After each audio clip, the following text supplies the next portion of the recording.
L'éco-pâturage, ça consiste à mettre en fait des animaux. Donc chez nous, c'est des moutons, mais ça peut être des chèvres, ça peut être d'autres types d'animaux qui sont là pour effectuer une prestation de maîtrise de la végétation comme une autre prestation qu'on pourrait faire, qu'on a plus classiquement l'habitude de faire, donc que ça soit du fauchage, du débroussaillage.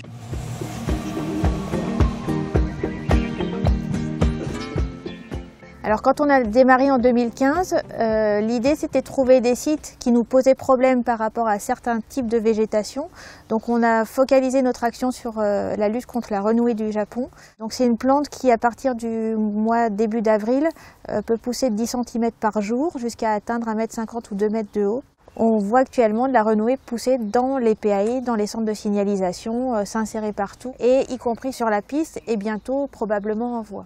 Et donc l'idée d'avoir des moutons, c'est que les moutons pâturent en permanence et au bout de plusieurs années, on espère en venir à bout. On adapte les espèces par rapport à l'état du terrain, au niveau du talus, la résistance des talus et aux plantes, aux végétations qu'il y a à manger. Cette année, on est venu avec des petits moutons, des ouessants.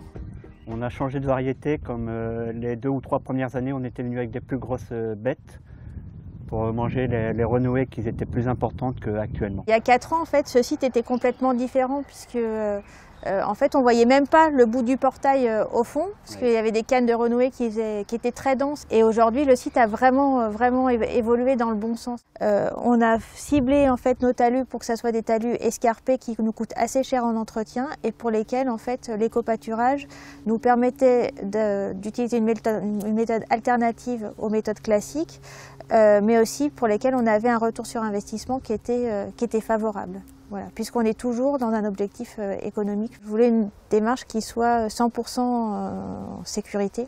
Et donc il fallait une surveillance permanente des sites. Donc c'est pour ça qu'Ecozone a vraiment adhéré à la démarche. Et c'est pour ça aujourd'hui qu'on a plusieurs bergers qui font des roulements pour assurer la sécurité en permanence sur les sites.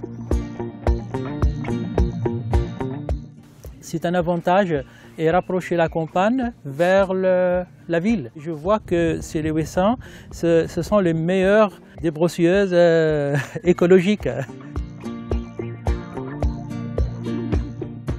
On se sent utile à revenir à l'éco-pâturage, à peu utiliser de produits phytosanitaires et tout ça.